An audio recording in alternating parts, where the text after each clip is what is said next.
Chris, just year two of Donte being here now, like just, I guess, what are you seeing from him in the preseason and just trying to be more settled in and comfortable with what his role is?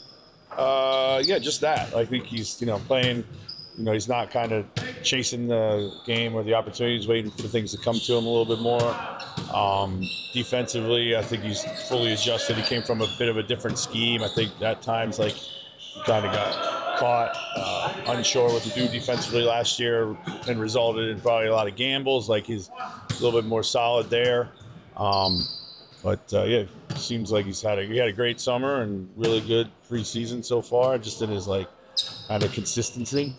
How do you feel in terms of the playmaking part of his game? If he's I think he gets in trouble when he gets a little deep and then gets swallowed up by the size. But he's a really good kick-out guy, pretty good on the clear side roll.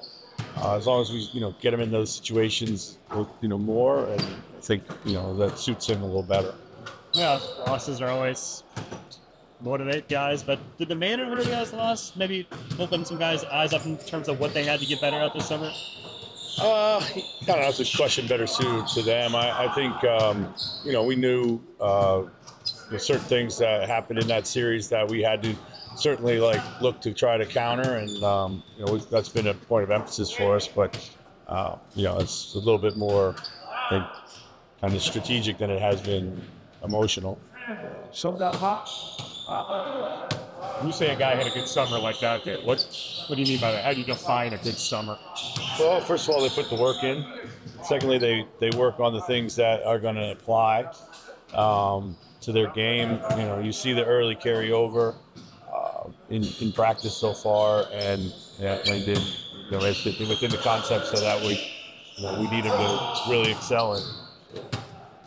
That Mike's lap told us this time he's recovering from his last week in the summer.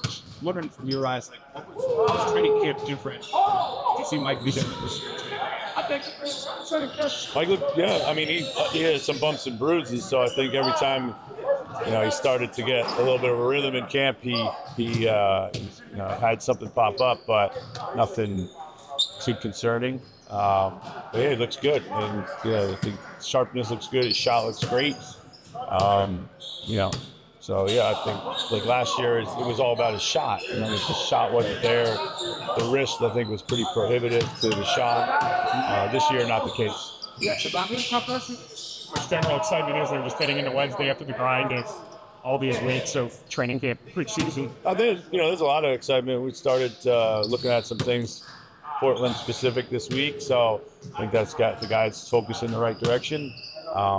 These guys have been through a lot of training camps now, so they put the work in, but now we gotta take it to another level when the season opens. It's just game one here, but this being a team that has good perimeter defense and interior shot blocking, what are the things where maybe those have been prohibited in the past for your offense that you want to see that could be a success that end just out the gates? Yeah, just kind of maybe making another drive and another kick and another play offensively. This is a team that really kind of loads up and tries to sell out and take away your initial thrust, whether it be through their pick and roll defense or the way that they guard. So we've got to be patient and get to multiple attack opportunities. First, do you see any benefit or that we should back up with games? I don't know. We've opened home way. I don't see it either way. But